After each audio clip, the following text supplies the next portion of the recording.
Okay. Week number 4 po tayo ng ating Kingdom Reality Series. Sa mga bago po dito, ang ginagawa po natin sa ating topics, we are running through the book of Matthew. Si Matthew po ay dating outcast. Isa siya sa mga tao na kinamumuhian ng mga kapwa niya Israelita. But then, he met Jesus and the Lord turned his life around at ginamit siya para maisulat ang book of Matthew, which has been used by the church for 1700 years for discipleship.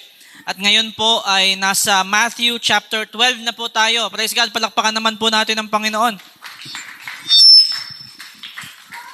Week number 4, Matthew chapter 12. At dito po tayo sa verses 33 hanggang 37. Again po, magbabasa ako sa English Standard Version. So kung inyong Bible ay ESV, ay congratulations. Kung maka-Bible app naman po kayo, pwede nyo pong i-switch sa ESV. Nasi-switch po yan, yung version. Kung Tagalog naman po yung Bible, okay din. Kung ano pong version ng inyong Bible. Make sure na makasunod po kayo habang binabasa po natin ito. And I believe na meron pong babaguhin ng Diyos sa ating mga puso ngayong umagang ito. Dahil bago ko po ito ngayon i-share sa inyo, ako po yung unang tinamaan ng mga verses na ito habang binabasa ko po ito. Kung maalala po natin, last week ay si Jesus in Matthew chapter 12 ay kaharap na naman niya yung mga bashers niya. Naalala niyo kasi na yung mga bashers ni Jesus, yung mga mga Pariseyo. Ayan, kaharap na naman niya. So this is a continuation ng Matthew chapter 12. And ngayon ang kausap ni Jesus dito ay mga Pariseyo. But God has a revelation for us today na malaman po natin na yung mga bagay na ito ay applicable din po sa atin. Even na ang original na kausap ni Jesus dito ay yung mga tao na tumutuligsa sa Kanya. Basahin po muna natin Matthew chapter 12, verses 33 hanggang 37. Make a tree good and its fruit will be good, or make a tree bad and its fruit will be bad. For a tree is recognized by its fruit. You brood of vipers, how can you who are evil say anything good? For the mouth speaks what the heart is full of. A good man brings good things out of the good stored up in him, and an evil man brings evil things out of the evil stored up in him. But I tell you that everyone will have to give account on the day of judgment for every empty word they have spoken. For by your words you will be acquitted, and by your words you will be condemned. Manalangin po tayo. Aming Amang nasa langit, maraming salamat. May your Spirit talk through us today habang binabasa po namin ito. I-reveal niyo po sa amin, Panginoon, ang mga nais mong baguhin sa amin personally ngayong umaga pong ito. Salamat sa iyong mga salita pagkat ito ay may kapangyarihan magbago sa aming mga buhay. And then we acknowledge na ikaw lamang po ang may kakayanan na gumawa nun sa pamamagitan ng iyong mga salita, O Diyos, at sa pamamagitan ng conviction ng iyong banal na Espiritu sa amin. Kaya maraming salamat. Buksan mo po ang aming pangunawa at ang aming Espiritu sa iyong pangungusap ngayong umagang ito sa pangalan ni Jesus. Amen and amen. So pasok tayo sa verses natin. This is one of the best encouragement na nakita ko in the Bible, but at the same time, masakit ito. Kaya sabihin mo sa katabi mo, handa ka na bang masaktan? Anong sabi sa'yo? Sanay na po ako masaktan. Meron ba dito ang sanay na masaktan?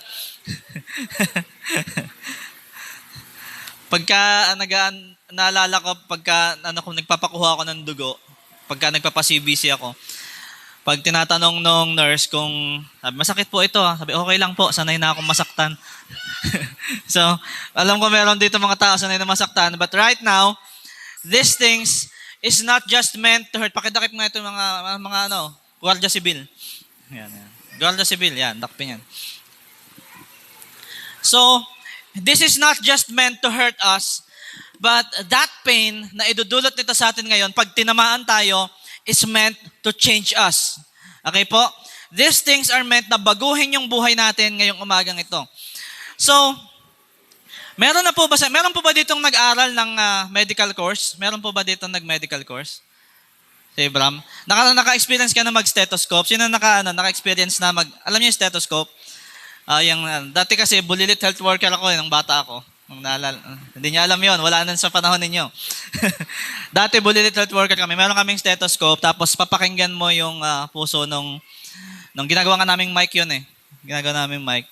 So papakinggan mo yung laman ng puso mo. So if I'm gonna ask you today, what does your heart sound like? Kung may kakayanan na maglagay ng stethoscope, spiritual stethoscope sa kaluluwa mo, at pakikinggan niya kung ano yung nalalaman ng puso mo, ano kaya yung maririnig nila?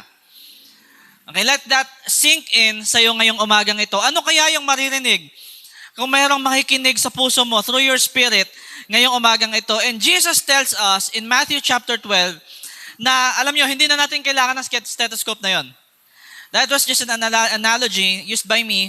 Pero alam nyo, ang sabi ni Jesus, yung tunog ng puso natin, the sound of your heart, kung ano yung laman niyan, is revealed through our words. Hindi mo na kailangan pakinggan. Kasi ang sabi ni Jesus, sa Matthew chapter 12, balikan po natin, at i-highlight niyo po ito sa inyong mga Bible, in verse 34, for the mouth speaks what the heart is full of. Ibig sabihin, kung ano yung lumalabas sa bibig mo, yun yung laman ng puso mo.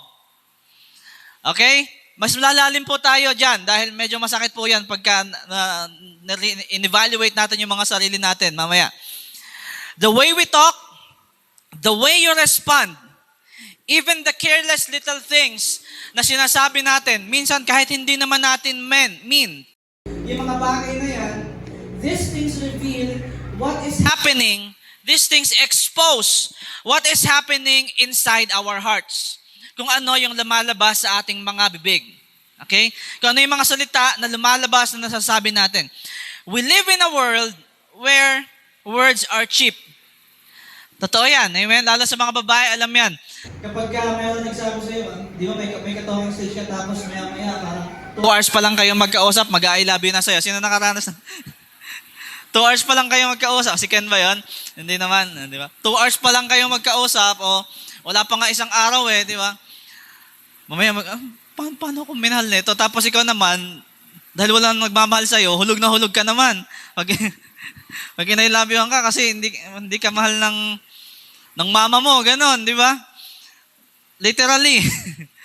Hulog na hulog ka naman sa mga ganon. Pero we live in a world kasi na words are cheap. Naalala ko, one pastor from Hillsong, tumatak to sa akin. Sabi niya, words are cheap. Alam niya kung ano yung mahal, kung ano yung merong value, that is actions. Kung ano yung pinapakita natin. And sabi ni Jesus, yung mga salita na lumalabas sa bibig natin, na evidence yan kung ano yung laman ng puso natin. Minsan kahit hindi yung lumalabas sa bibig natin, minsan kahit yung mga pinopost natin, laman din yan ng puso natin. Yung mga rants natin, yung mga tweet natin, yung mga stories ninyo, yung notes ninyo sa messenger, nakalagay din yung notes. Minsan, kahit yung mga joke na meron tayo, which are half meant, lumalabas yan sa mga bibig natin without thinking twice. Ibig sabihin po kasi, sabi ni Jesus in Matthew chapter 12, yun yung laman ng puso natin. Kaya yun yung lumalabas sa mga bibig natin. In the kingdom of God, ito po yung katotohanan. In this world, words are cheap, tama? Pero in the kingdom of God, words are never cheap. Sabi po, isa-isa sa mga verses natin in Proverbs, the tongue has the power over death and life. Ibig sabihin, yung mga salita po na lumalabas sa bibig natin ay makapangyarihan. Na totoo lang, these words has the power to hurt or to heal someone, to comfort someone, or to break them. This word, sabi ko po sa inyo nakaraan, isa sa mga paborito kong lyrics in a song sa Reliant K. Sabi doon, wisdom always chooses these black eyes and these bruises over the heartaches that they say that never completely goes away. Mas pipiliin niya daw yung physical na sakit. Pag nasuntok ka, pag nasampal ka, pag nakurot ka, kaysa dun sa mga salita na sasabihin sa'yo na masakit, hanggang tumanda ka, dala-dala mo yun. Amen? Tama? Huwag tayo po magplastikan dito sa church natin na to, ngayong umagang ito. Yung mga salita na nasabi sa'yo na masakit, dala-dala mo yun. Because our words has the power to heal or to break someone, has the power to encourage someone, or has the power to stop them sa kung ano yung gusto nilang gawin. Words matter. Okay po? Words matter because they come from the heart. Ang sabi ni Jesus, yung mga salitang lumalabas sa bibig natin ay galing sa puso natin. And the heart determines yung eternal destiny natin kung saan tayo pupulutin pag dumating ang panahon na wala na tayo sa mundong ito. So kung ready na po tayo sa mga nagno-notes dyan, number 1, the root determines the fruit. The root determines the fruit. Verse 33, balikan po natin, make a tree good and its fruit will be good, or make a tree bad and its fruit will be bad. For a tree is recognized by its fruit. Nagsimula si Jesus sa isang image na kaya nating maintindihan lahat. That kung ano ang puno, siya ang nakakita ka na ba ng puno ng santol, tas pumitas ka ng mangga? Nakakita ka na ng ganon? O puno ng kamyas, tapos yung pinitas mo, suha. Walang ganon, tama? Ibig sabihin, kung ano yung puno na tumubo, pag nagtanim ka ng kamatis at tumubo yung kamatis, hindi ka pwedeng mag-expect na ha-harvest ka ng papaya. Tama? Kalokohan yon. So kung nag-a-agree po kayo, amen? Nakalokohan yung bagay na yan. Ibig sabihin, ganon din sa atin. Kung ano yung laman ng puso natin, kung ang laman ng puso mo ay kasamaan, kung ang laman ng puso mo ay puro kadumihan, kung ang laman ng kulay ng puso mo ay green, di ba? Ibig sabihin yung mga jokes mo ay green din. Di ba?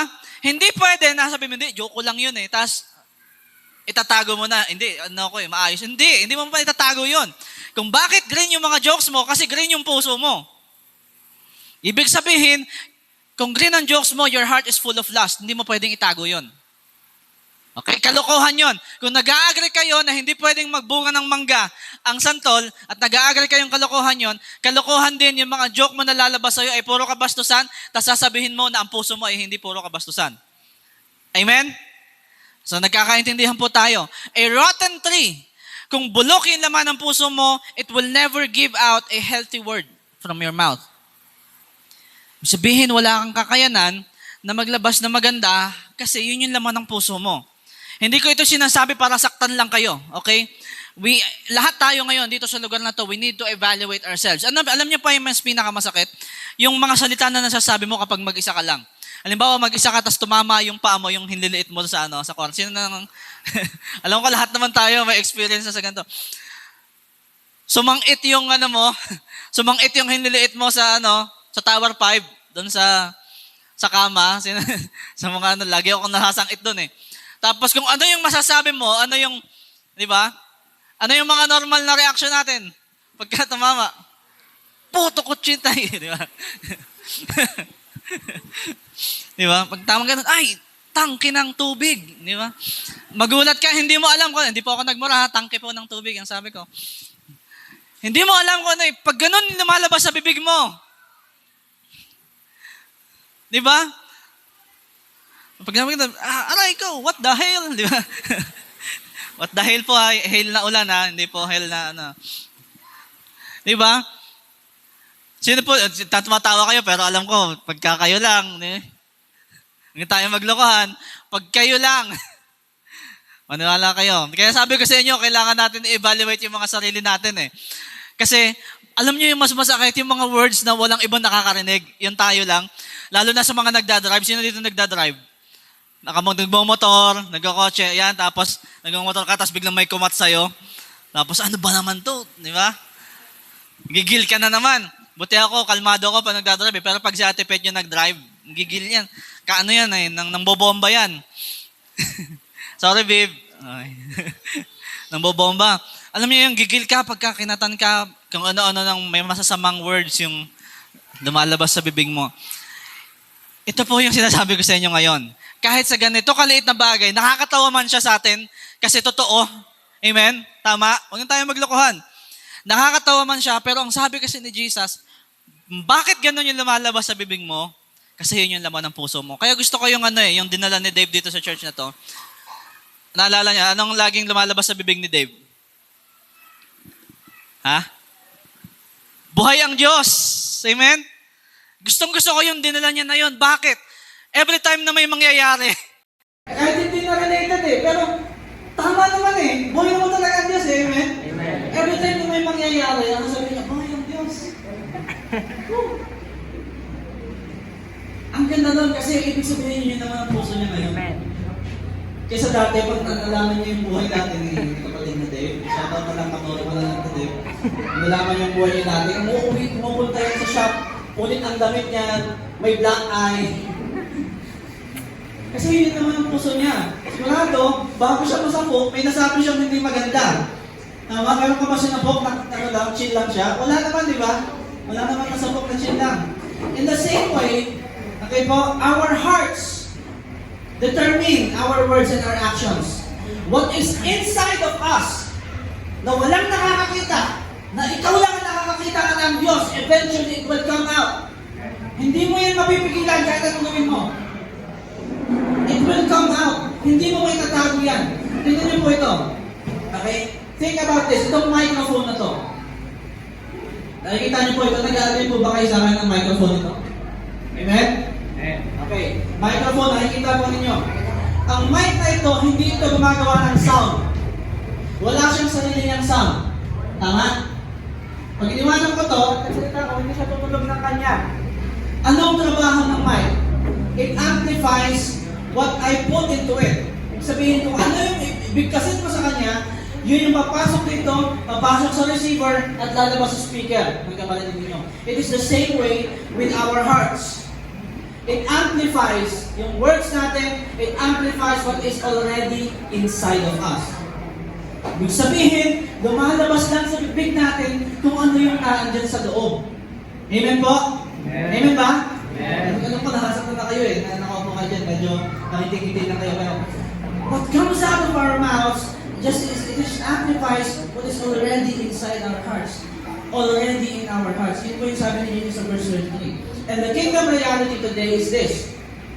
Your life cannot produce fruit that contradicts your heart. Your life, let me say it again, your life cannot produce a fruit that contradicts your heart.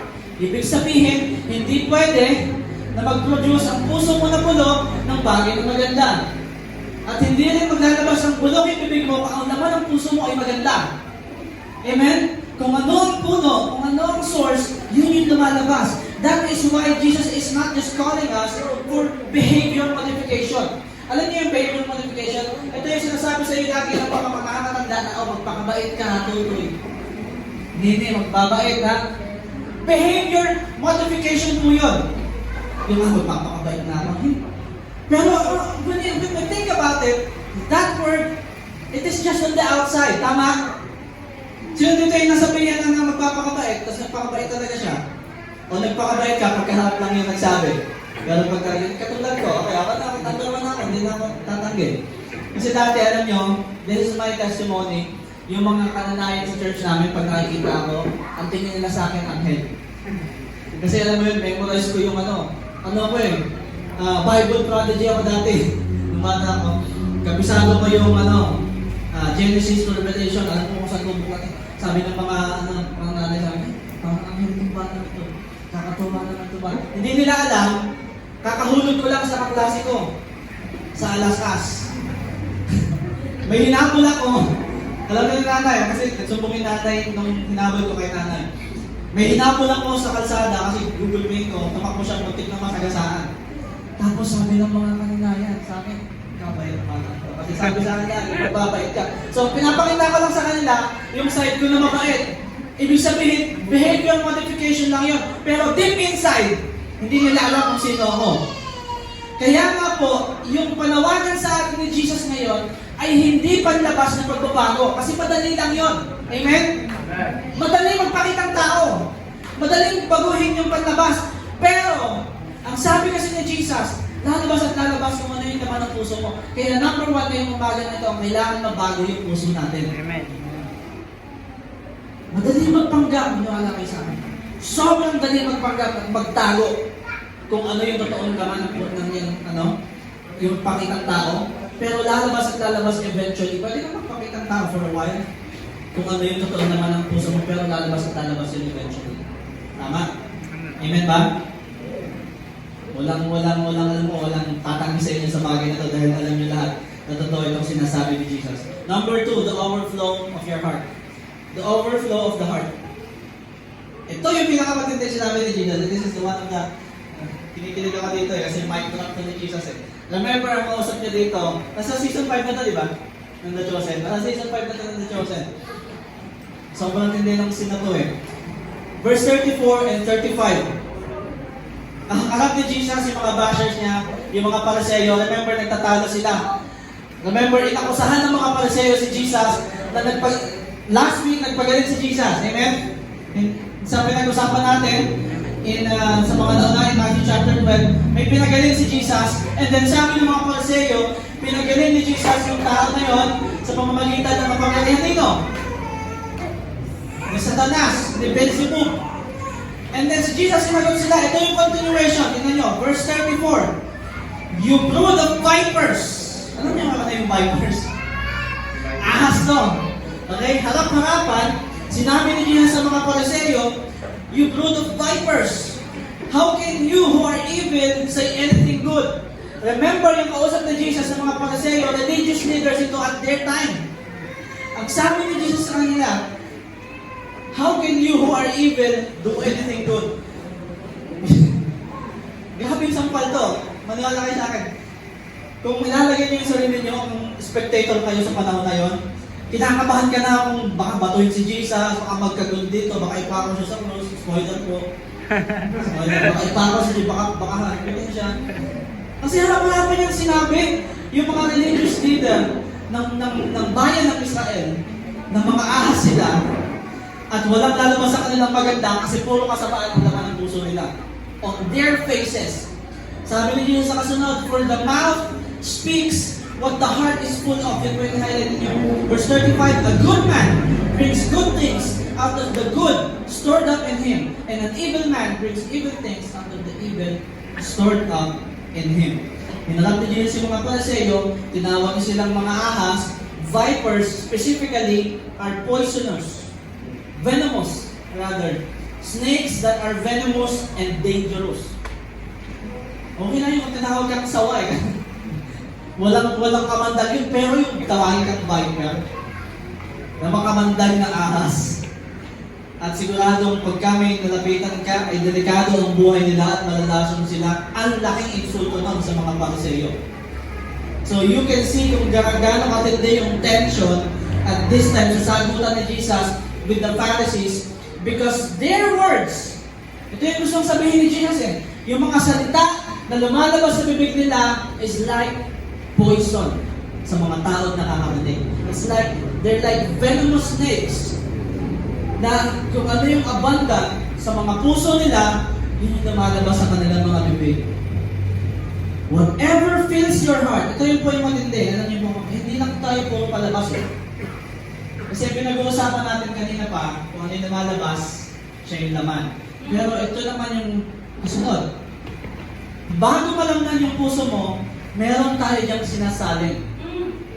Alam niyo kung saan yung dumadaan? Sa mata natin, sa tenga natin. Nakikita niyo na yung flow chart ng yung circulatory system ng nalalaman ng puso natin. It goes in through your eyes and through your ears, papunta sa puso, and then throughout your mouth. Ano gusto kong sabihin? Bakit kaya ang tawag sa Instagram, ang laman ay feed? Kaya sino dito yung mahilig mag-scroll sa Instagram feed nila? Because is, yung mga bagay na pumapasok sa bibig mo at naririnig mo, it is feeding you. It is feeding your soul. It is feeding your spirit. Kung bakit?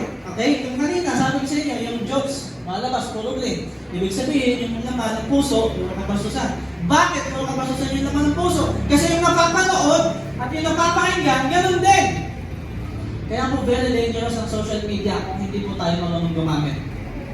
Amen? Ano hindi lang po sa mga kabataan kasi mga nanay ngayon, mas matindi pa pag TikTok Di ba? Mas matindi pa. Mas immerse pa nung natulog na mag-cellphone. Mas marami pang subscribers. Di ba? Kaya po, para po ito sa atin lahat, hindi na po ito para sa mga kabataan.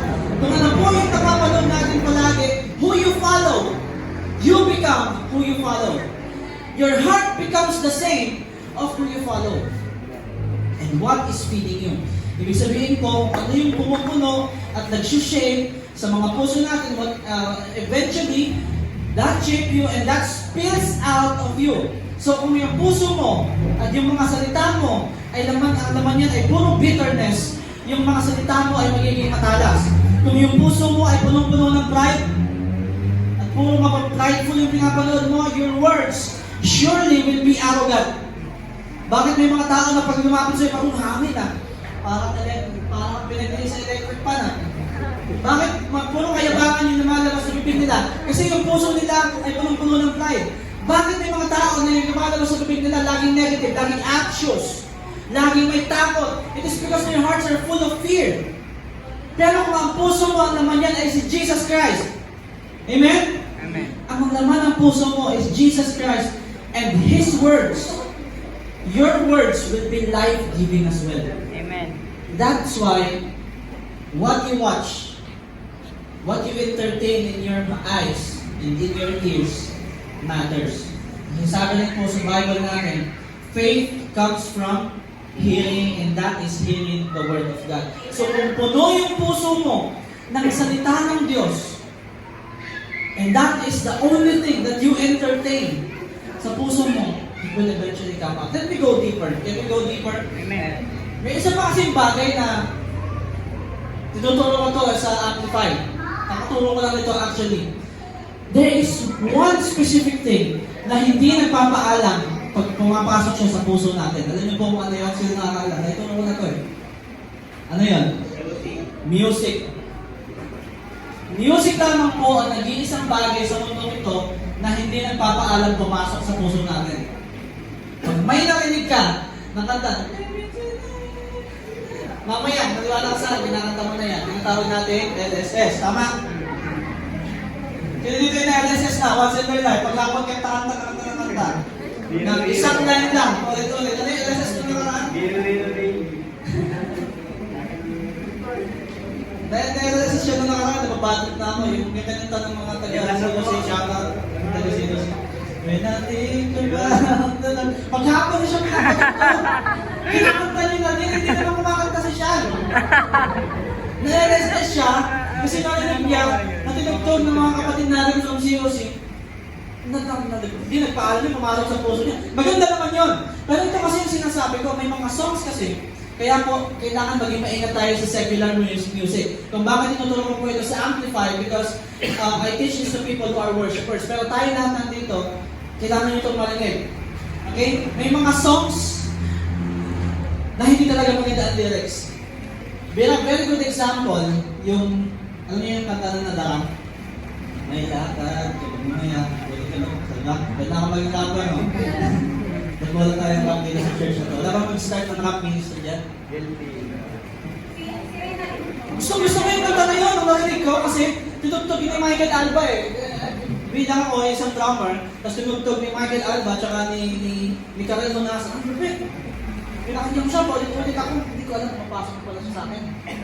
Nung pinakinggan ko yung lyrics niya, alam mo kung ano yung ibig sabihin? Sino nakakaalam? Kung tungkol saan?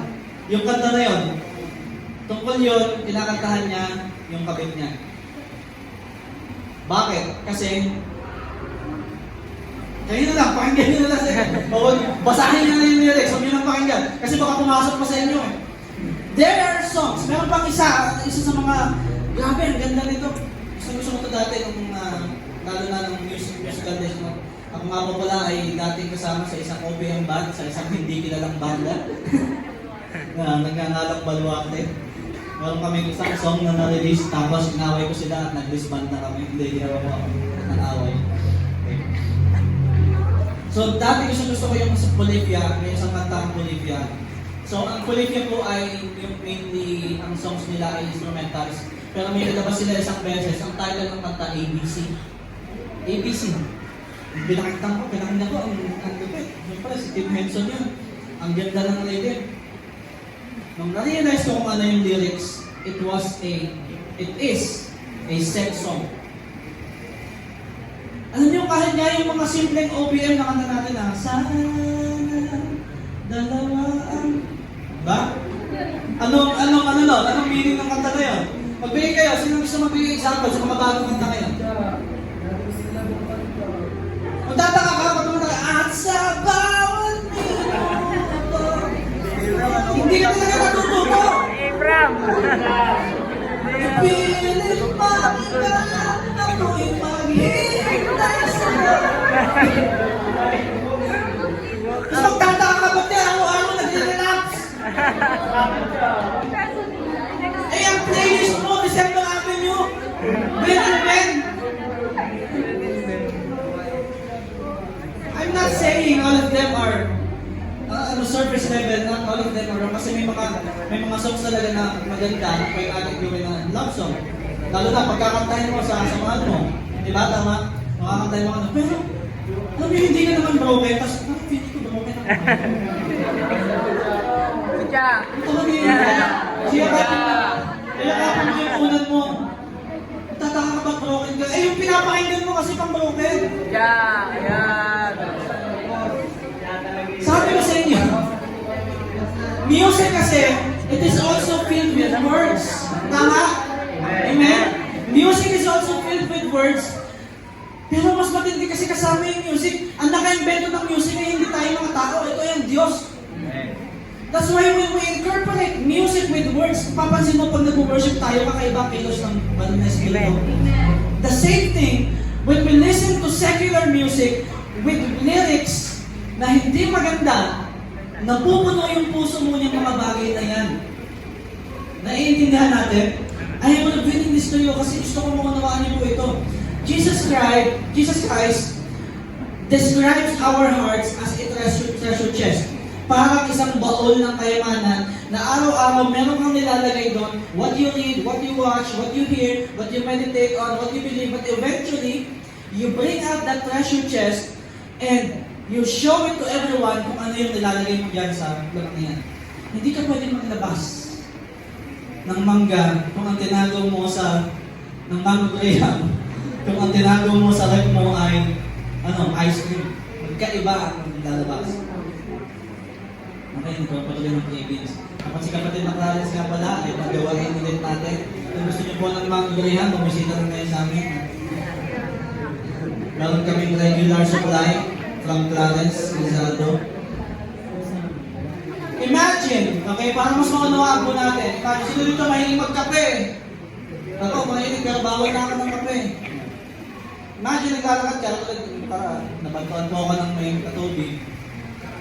Imagine, naglalakad ka, may hawak ng kape, tapos nabangga mo sa iba, tapos nakapunan siya. Tapos sinatapon sa kanya ay gatas. Pwede po ba yun? Ano yan? Nahiwalay. Naiwan yung kape dun sa loob, tsaka yun. Matapos sa kanya gatas lang. Hindi pwede yun. Kung kape yung dala-dala mo, pag nagkamanggaan kayo, tatapon yan, kape yung lalabas kasi yun yung naman ng dala-dala mo. The same thing with our hearts. When life bumps you, pag binangga ka na ng buhay na ito, kung ano yung laman ng puso mo, yung lalabas sa bibig mo. Amen. When problems hit,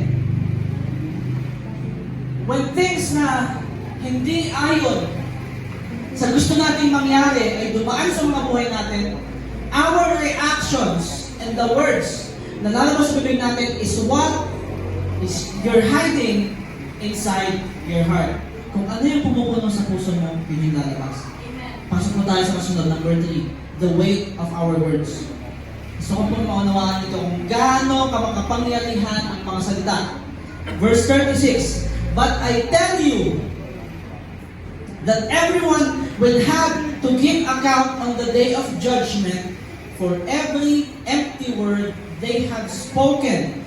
For by your words you will be acquitted, and by your words you will be condemned. Sobrang lalim po nito. Medyo intense po itong salitaan na to. Alam niyo kung bakit? Paano natin paano natin in-acknowledge? Paano ka naging Kristiyano? Paano mo in-acknowledge si Jesus bilang Panginoon at Tagapagligtas? Anong sabi sa ating Bible?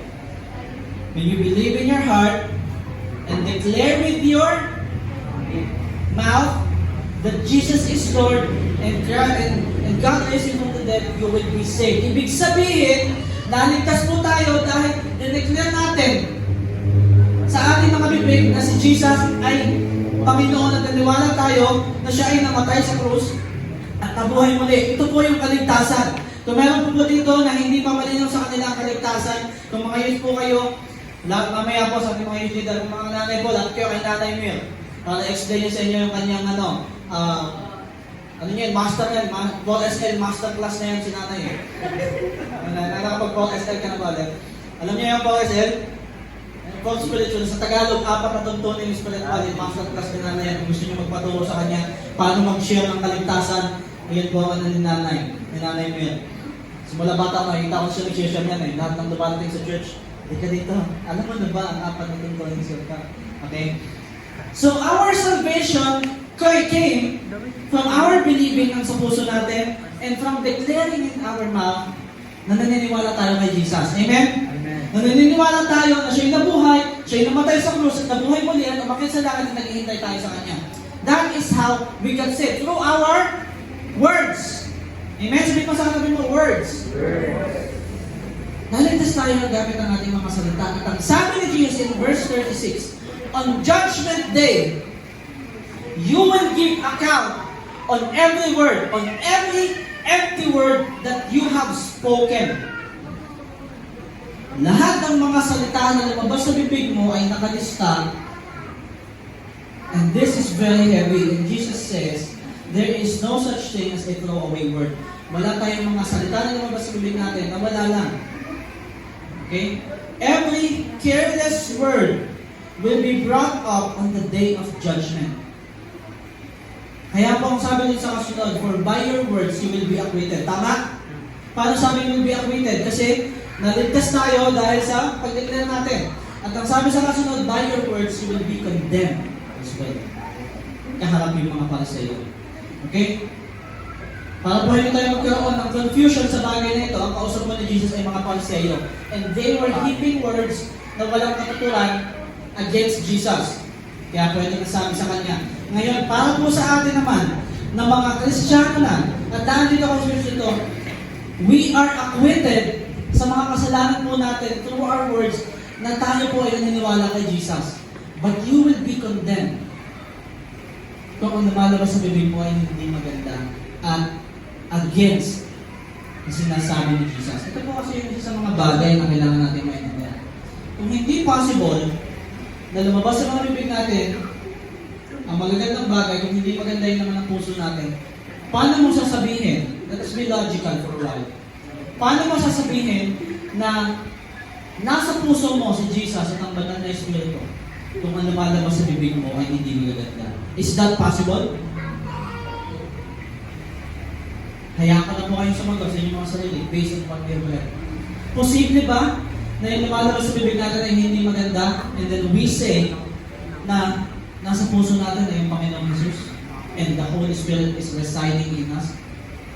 Is it possible? Okay po, kaya kailangan po natin maging maingat.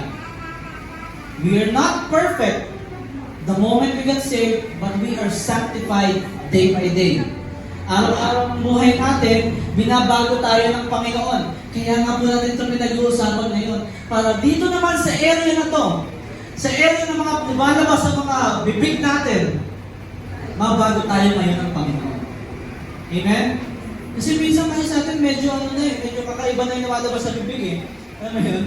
Na pag may lumapit sa'yo na humihingi sa'yo ng tulong, humihingi sa'yo ng payo, imbis na i-encourage mo siya bilang dahil si Jesus ngayon sinasabi mo nasa puso mo, nasabihin mo, i-discourage mo pa siya. Minsan negative pa yung nasabihin mo. And that is not how it should be. Okay, minsan akala natin it is just a joke, o minsan hindi mo naman mean. But sabi kasi ni Jesus, your words carry eternal weight paghabang buhay po ito. Hanggang sa kasunod na buhay po natin, our words carry eternal weight. They reveal whether you belong to Jesus or not. Yung mga salita na lumalabas sa bibig mo. Okay po? Amen? Amen. Kailangan natin itong maintindihan. In the end, our words will either justify us or condemn us. Not because words save us, but because they reveal kung totoo ba na nasa puso mo talaga si Jesus. Okay po? Tama? Amen? Hindi dahil iniligtas tayo ng ating mga salita, kung hindi pinapatunayan lamang po, remember, our words is the effect. Okay? Papasok sa mata, sa tenga, sa ating mga isip, papunta sa puso, palabas sa ating mga bibig. These things reveal kung sino ba talaga yung laman ng puso mo. And the kingdom reality is, our speech reveals our allegiance. If Jesus is the king of your heart, He will also be the king of your mouth. Amen? If Jesus is the king of your heart, He will also be the king of your mouth and your words. And everything that comes out of that mouth of yours. So ngayon po, paano natin ito gagamitin sa ating mga sarili? Unang-una, examine po natin yung ating mga speech. Examine your speech. Nung nakaraang linggo ba, ano ba yung mga paglumabas sa mga bibig mo? Encouragement ba? Criticism ba? Katotohanan ba? Puro kasinungalingan? Worship ba yung lumabas sa bibig mo? Puro reklamo ba? E-evaluate po natin yung mga lumabas sa bibig natin. Para po sa kasunod na linggo, paglabas mo ng pintong yan, iba na yung lalabas. Also, gusto ko po i-correct natin ang isa't isa. Pwede po ba yun? Amen, walang makasaktan. Ngayon, pag may narinig ka na nagsalita ng feeling mo hindi maganda, paalala mo yung preaching natin ngayon. Okay? Examine your speech. Pangalawa, fill your heart with God's Word. Paano lalabas sa bibig mo yung mga gandang bagay kung hindi mo nilalamnan ng salita ng Diyos? Wala kang devotion time, wala kang prayer time, hindi ka, alam mo yun, hindi ka gumagawa ng paraan to watch preachings, to read the scripture. Yung puso mo natin ay parang treasure chest. So let's put treasure inside. Let's put good treasure inside. Pangatlo po, let's speak life and not death. Speak life and not death. Maging intentional po tayo. That's our keyword. Sabihin mo sa katabi mo, intentional. Intentional. Alam niyo intentional pa? Sinadya. Okay? Let us be intentional with our encouragement. So kung mayroong intentional foul, na si disciples, meron po tayong intentional encouragement. Pwede ba yun? Amen? Agree po kayo? Amen. Intentional encouragement. Let us bless each other instead of cursing. Let us speak truth in love. Let us remember na hindi lang tayo basta nagsasalita, magkakanakausap yung mga kasama natin. Okay? You represent the kingdom with your words. Amen? Pwede pa rin naman kayo magpuksaan eh. Okay? Huwag lang yung mga bagay, alam niyo po yung sa mga nakalalayan ko, alam niyo po yung puksaan. Kung narinig niyo yung mga kabataan po na nag-aaway sila, nagbubulihan sila, ibig sabihin ng mahal na nila ang isa't isa. Ibig sabihin ng close na sila. Yun po yung puksaan, yung wala na po puksaan ng mga nanay. Gusto niyo po puksain namin kayo? Joke lang. Pwede pa rin naman kayo magpuksaan, pero huwag lang yung mga words na salungat na sa ating Bible. Alam niyo po yung isa sa mga ang sakit na correction sa akin. Hindi pa kami pastor nito ni Pastor Kebs. Pero, nung time na yon, meron kasi akong word na na-adapt sa school, yun yung salitang ulog. Sinundan ako ni Pastor Kebs ng verse. Eksakto! Nakasulat pala sa Bible yung salitang yun. Huwag mong sasabihan yung kapatid mo ng yung mismong word na yun. Kristyano na ako nito, pareho kami. But, I am not careful with my words and I got corrected that moment. Kaya po, let us be mindful of the words that are coming out of our mouths. Hindi po para magpakitang tao. Kasi ang kailangan po natin baguhin ay hindi yung bibig natin, kundi yung puso natin. Okay po, huwag po natin maging focus na ay ganda ko na yung mga salita ko para hindi. Ang ipabago po natin sa Diyos yung puso natin para yung lumabas sa bibig natin ay magaganda. Pwede po ba yun? Amen. Amen. Yan po ang gusto natin. So dito po tayo magtatapos. The sound of your heart, na topic po natin ngayon, is our words. Yung tunog ng puso na yan, okay, ay yung mga salita na lumalabas sa ating mga bibig. So if you want to know what is in your heart, listen to yourself.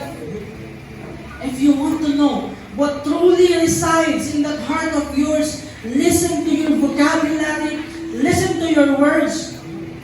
At ang gusto ko pong ipaunawa sa iyo ngayong umaga nito is that Jesus wants to change your heart.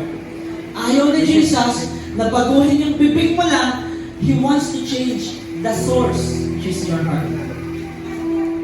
Malinaw po ba? Amen?